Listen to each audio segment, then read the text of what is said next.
In this slidecast, we're going to talk about defining C++ classes.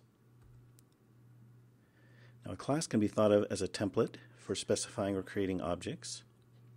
A class represents a type, and the type determines the set of values that an item of data can have and the operations that can be performed on it. C++ has two kinds of types: primitive or built-in types and user-defined or class types. Now, to define a class completely, we have to have two things. First is a class definition. It describes the class to the users, and this includes the names of the operations or functions. Okay, these are the function signatures with parameters and return types, and also the internal data contents, the data members. Now, the class implementation provides the implementations of these operations or member functions. Now, a class consists of members. It has data members. We also call these data fields or attributes. We sometimes they're called instance variables. Each class instance or object has its own storage for them. These data members may either be primitive types or class types, and they're private to hide the implementation details. Now, C++ doesn't require you to declare them as private, but that's sort of the recommended approach in order to take the advantages of encapsulation that we talked about earlier. Now, member functions are called operators, functions, or methods. They may be public so that they're visible to users.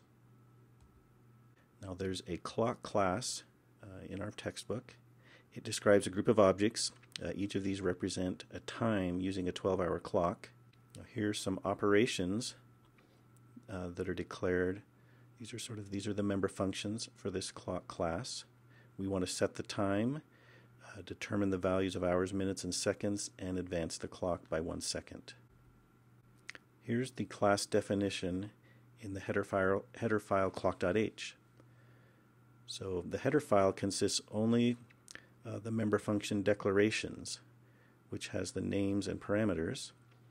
And the definition for class clock is enclosed in braces. So here we declare class clock, and the definition is surrounded by braces. We have the function signatures. Okay, we've got some getters and setters, the tick function. Now, there's comments above the class and for each member function, and we see two styles of comments. We have the comments that have the */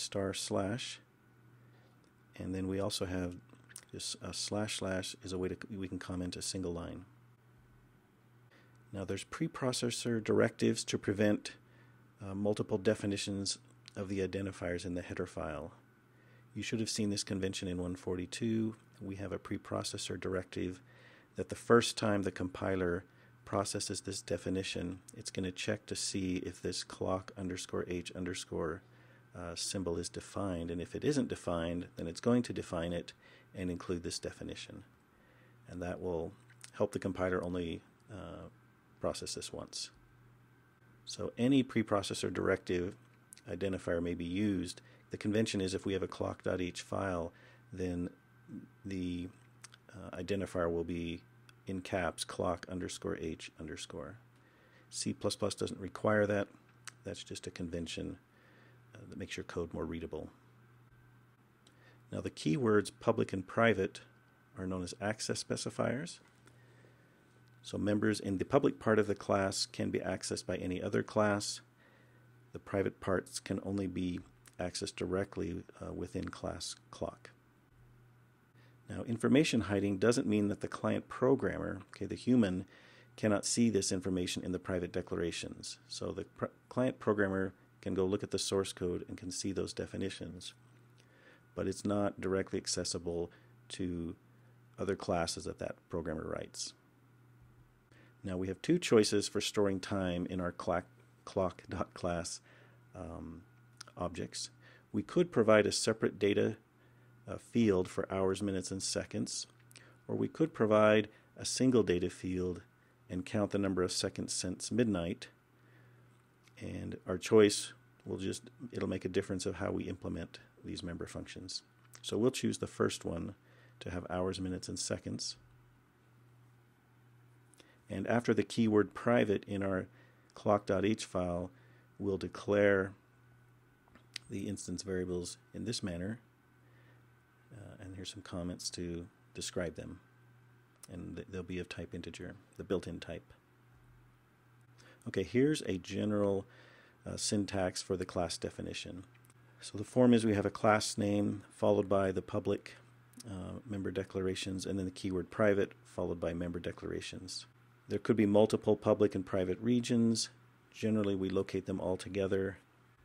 Now, whatever is declared after the private access specifier can be accessed only within the class, and the data field can be accessed only by invoking one of the public member functions that are part of the class.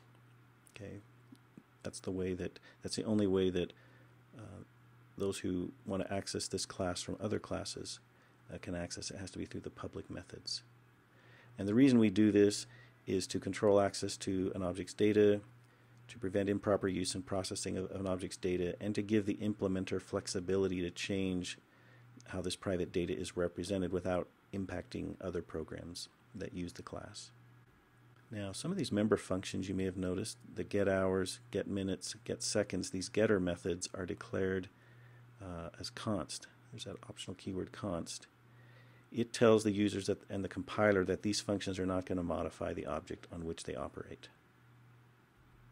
And this serves three purposes. It documents and informs the user that calling this function will not change any value in the object. The compiler can do some optimizations when it knows there's not going to be any side effects.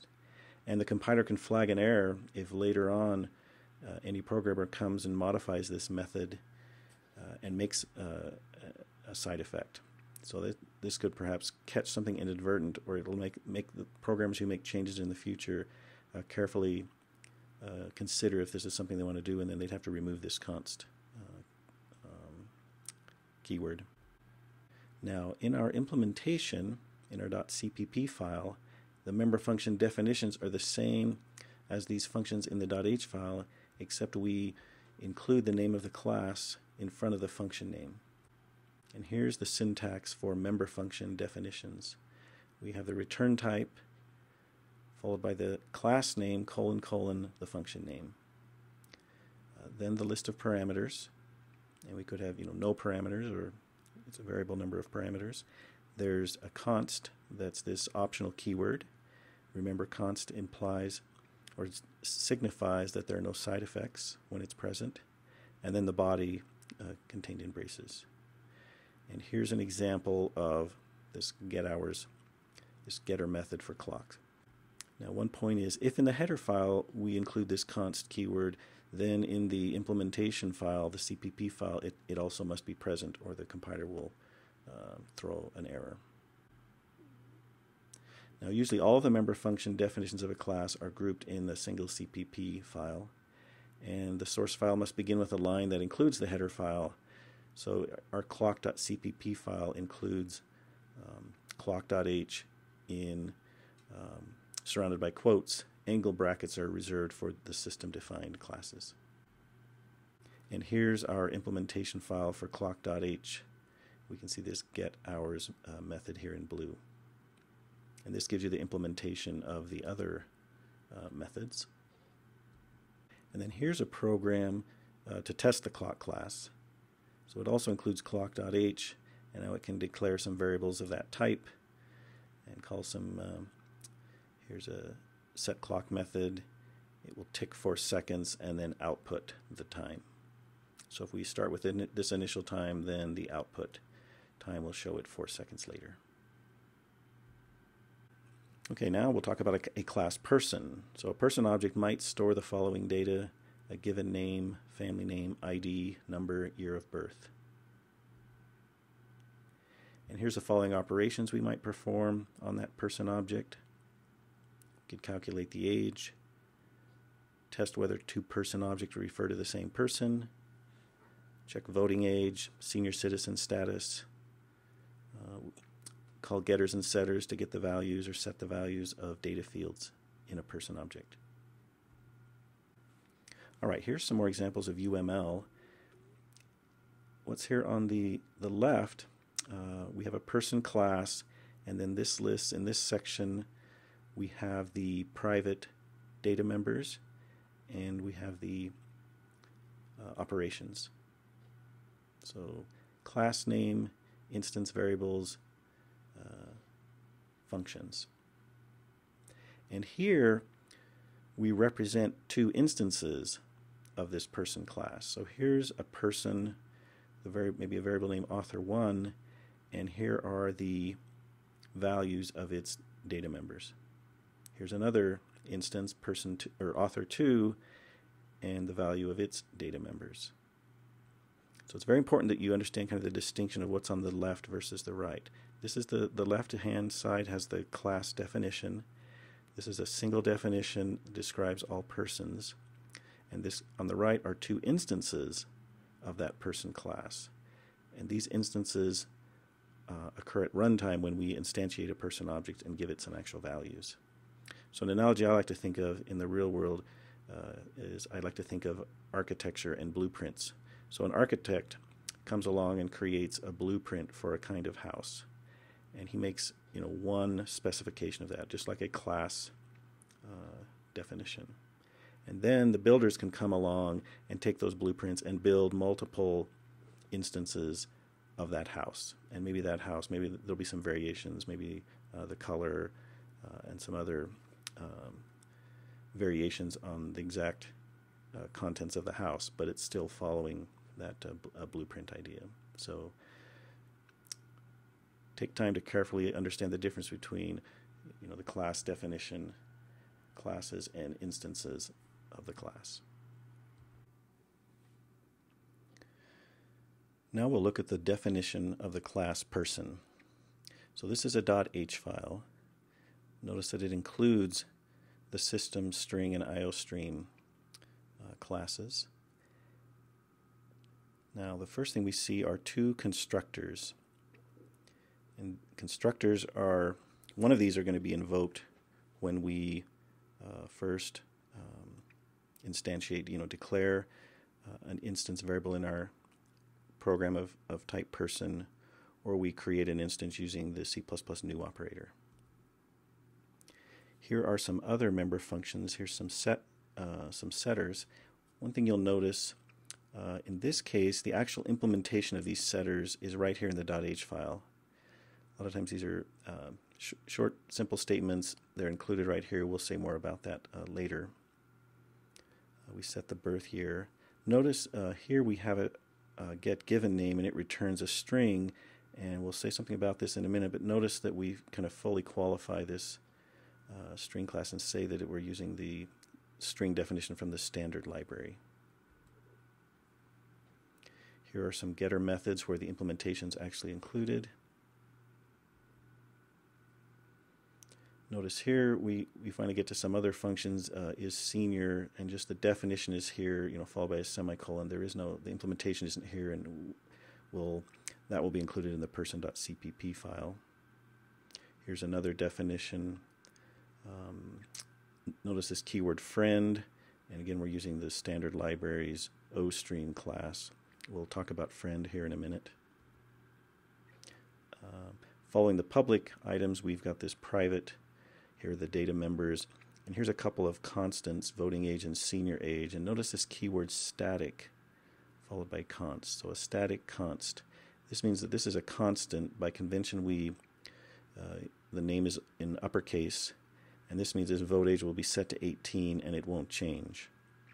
So I'll describe what static means here in just the next slide. Okay, here's some important things on this person class definition. Notice the data fields and the constants were declared after the functions, and some programmers prefer to do it the other order. I'd like to declare them first. The const indicates that the value doesn't change, and what static indicates is that the constant is being defined for the class and is not replicated in each instance. So remember, the voting age was 18. That's a constant that will not change. It's the same across all instances of the class. So with that static indicator, C++ will create one storage location in memory and store that value, and all the instances will refer to that single value, so we don't have unnecessary duplication. Now, on some of these member functions, these setters and getters had their implementation included right in the header file, and we'll talk about why we do that later. Remember, there were the string and IOStream, we included explicitly qualified the namespace instead of using a directive using namespace std. Notice we don't have this namespace declarations in the header files. Okay, we save that for the CPP file. Since we don't know whether the user is going to be including the standard namespace, we fully qualify it here in the definition. Now, there were two constructors in this person class definition, and exactly one constructor is invoked automatically when a new class instance is created. So as an example, we could declare a person instance in our program in this fashion. So we class person, and then we have, this will invoke the constructor, and we provide 4 parameters. So it's going to use, it creates the first object and initializes all of its data fields. Okay, so here's an instance that would result from this statement in our program. And remember, instances are created at runtime. Now, the second constructor is called the no parameter constructor. And so if we have a statement in our program such as this, the person author to, and there's no parameter list, then we'll invoke the no parameter constructor, and that'll initialize the instance with these default values. So the definition or the declaration of these constructors differs from member functions in that they have no return type. And we can use modifier functions to set or modify these values later. Now, the no parameter constructor, we sometimes call it the default constructor because C++ automatically defines this constructor for a class that has no constructor definitions. So you can declare your class and not include any constructors, and there will be a default constructor provided for you. Now, if you define some constructors, suppose in that person class we had the constructor with 4 data fields. If we want to also have the no parameter constructor, we have to explicitly define it, or it won't be there. So here's the syntax for constructor definitions. It's simply the class name followed by parameters, then a colon followed by an initialization expression. And the initialization expression is shown here. Once we declare the parameter list, here's our colon. Then the parameter list is simply the names of all of the instance variables defined in the person class. Here there are 4 of them. So we list the 4 names, and following each one, we can include a value in the parens that will be used to initialize, in this case, given name. So in this function we've got our 4 parameters, first, family, ID, and birth, and we use the values of those parameters to initialize our instance variables.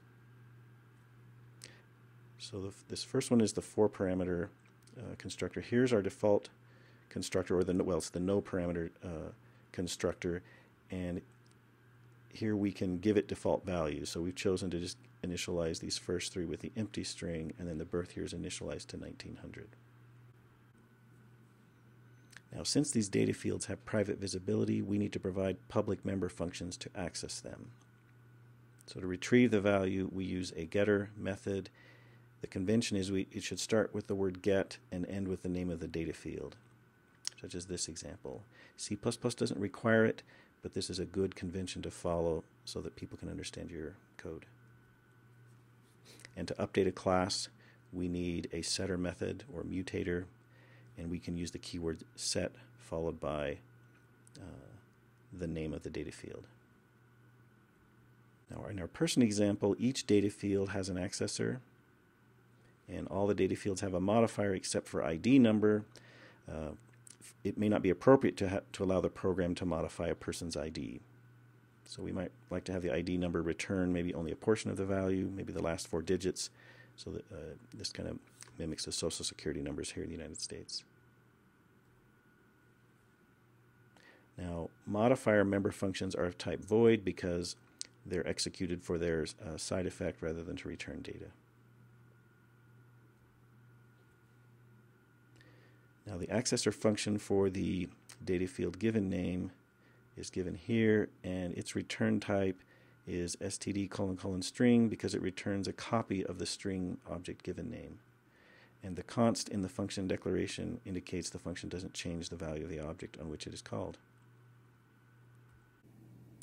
Now, the function declarations in class person includes the declaration of two operators, the equal to and not equal operators. And these are the function declarations in the person.h file.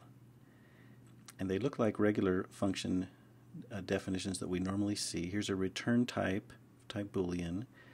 The function name is the keyword operator followed by the C++ equal to symbols, which are two equal signs. And so this is the name of a function. It takes a single parameter, this function, which is a reference to a person object, and this const specifier means that the person object that's passed as a parameter doesn't have any changes made to it.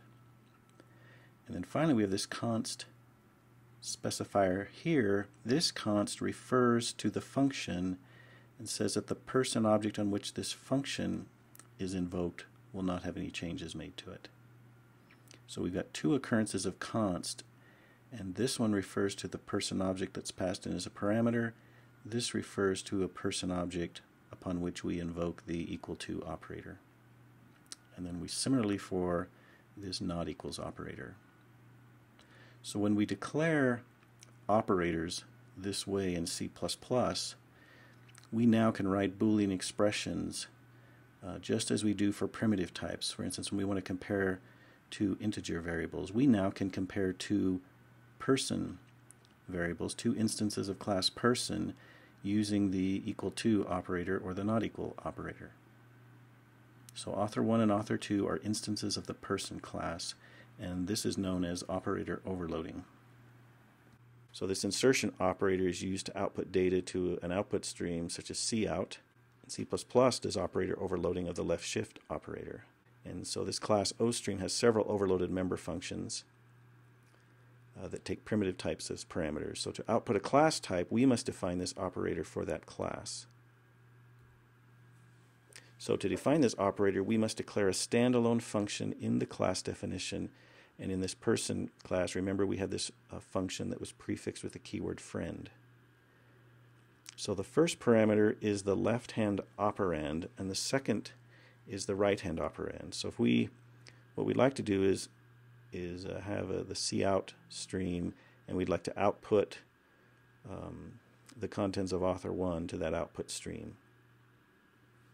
So it returns a reference to the output stream that has been modified.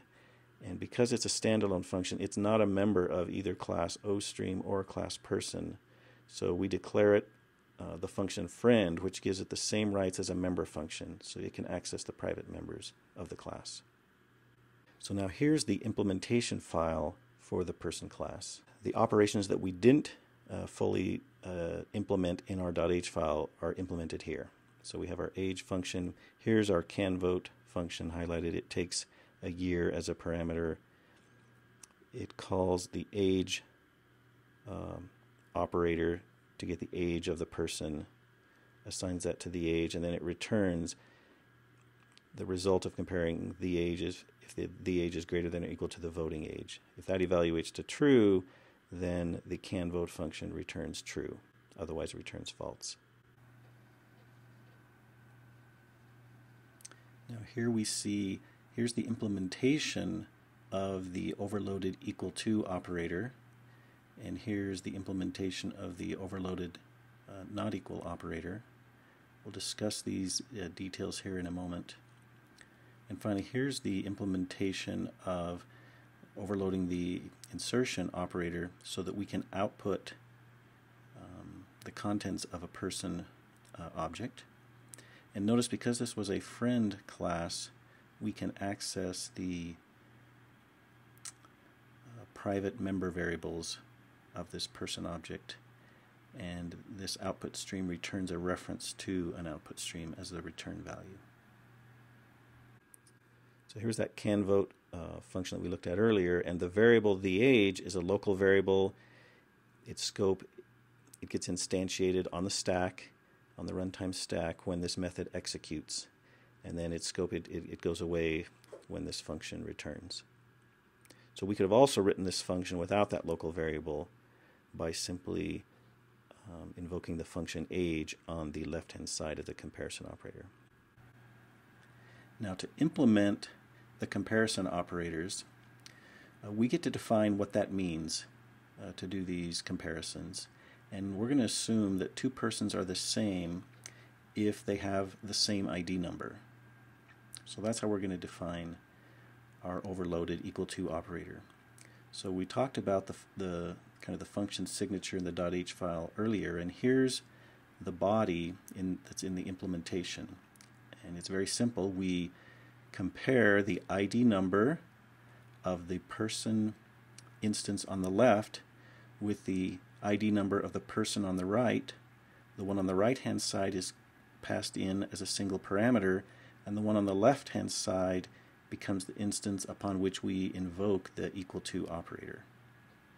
Now this statement here, comparing ID numbers, the ID number is a string, so this equal to operator in this implementation is going to do the string comparison.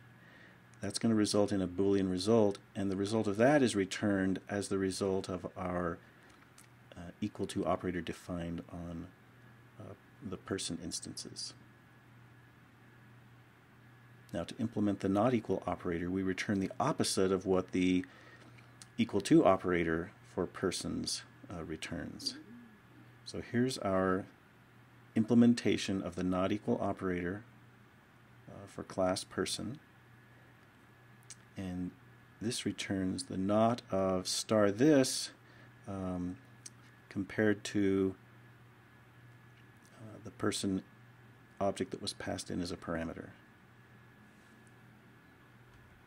Now, what does this refer to? This is a keyword in C++, and every member function has an implicit parameter named this, and its value is a pointer to the object with which the member function was called. And usually we don't need to use this parameter. When we're executing a method in a class and we refer to another method in that class, we don't have to qualify it. It's assumed that it's understood to be a method in the class of the object upon which we're currently executing a method. Now, for the not equals operator, we wanted to apply the equal to operator between the object in which the function was called and the other object per that was passed as a parameter. So since we want to just refer to the object, not some data member or method within that object, then star this is how we reference the current instance on which the not equals operator has been invoked.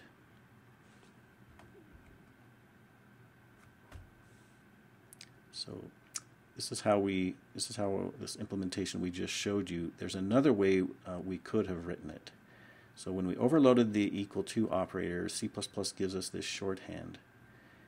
But we can also use just the traditional method invocation by specifying operator, equals. That's the name of this overloaded equal to operator. So we can invoke that method directly and pass in the per as the parameter to that method. So we can do this because when that method's signature in our .h file, so this keyword, operator == it's that's the name of a method. So that this looks like a traditional C++ method invocation. But the overloaded operators give us these sort of binary comparison operators that I think are familiar and comfortable to us, and so most people prefer this style. Okay, here is the insertion operator that's being overloaded. for our person class, and it takes a reference to an output stream and a reference to a person instance, and then it outputs the values of the data fields. And notice, because it was a friend class, it can reference directly these private data fields. And these 4 private data fields are referenced directly in this method. And then it returns a reference to the stream. So if you included this, once we've overloaded this operator, we can include something like this in our program, and it would display this information.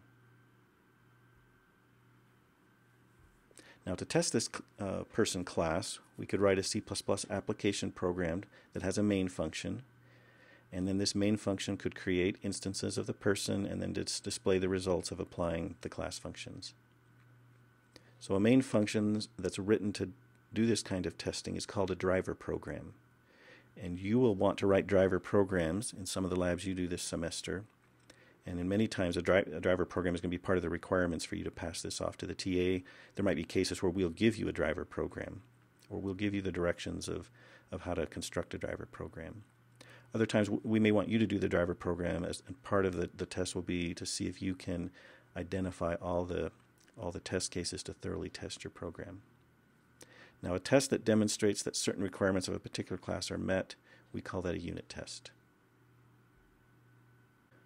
Now, here's an application that uses class person. So we'll call this test_person.cpp. It has a main routine, and it declares some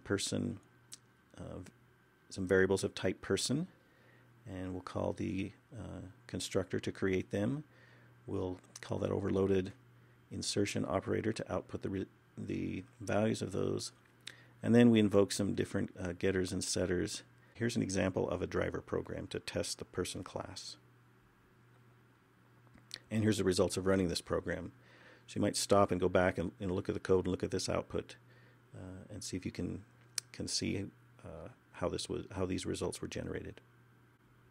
Classes that are components of other classes. The person class has 3 data fields that are of type string, and here's this UML diagram that uses this has a sort of diamond representation to indicate that these 3 data fields of this class are components of person.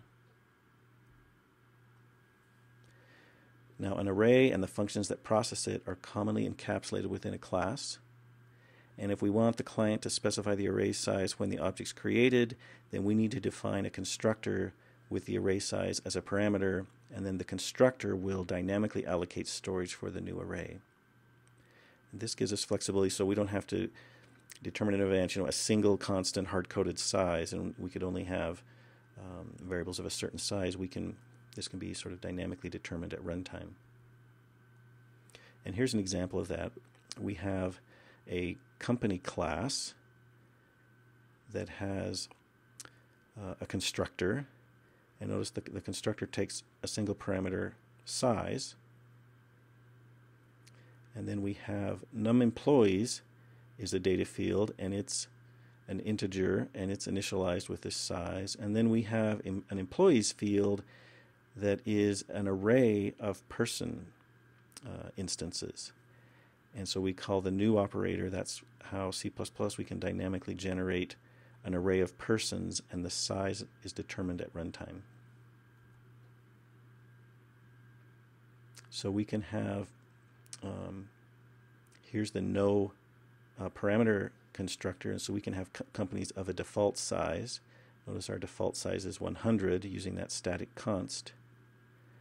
Then we can, we've got a set employees method and a get employee method, and we've got a friend function to output. We overload that insertion operator, and then here's our private data fields that include the number of employees and then our array of employees. Now notice this array definition. So the name of the field is employees, and it's person star, which means this is a pointer. Employees is a pointer to a person, an instance of a person class. Here's some more in company.cpp. Here's some implementations of these methods. Now here's a main function that illustrates the use of this company object. And here we can create a company instance that's going to contain 2 employees, and then we can set those employees one at a time. We call set employees.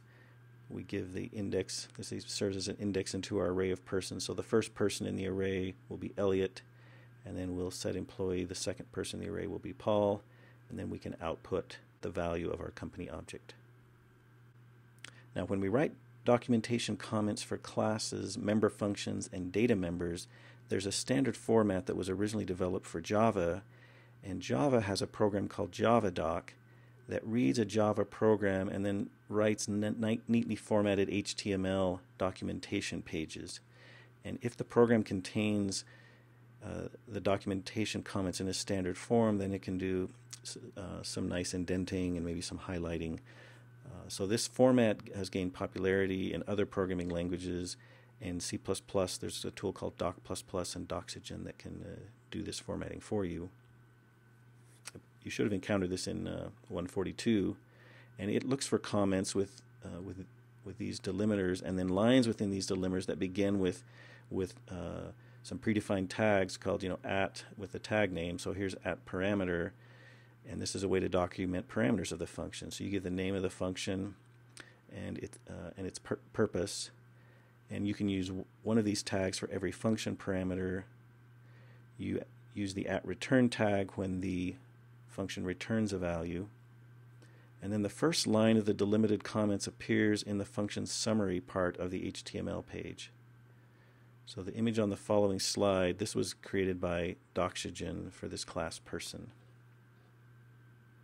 So we'll include these nicely formatted sort of function signatures, the description of the function, if that's the first line in the comment we included here, and then these tag parameters will end up having, a nicely highlighted and bolded, or a bolded name, and then a description of each of the parameters, and then here's a description of the return type. And that brings us to the end of this slidecast.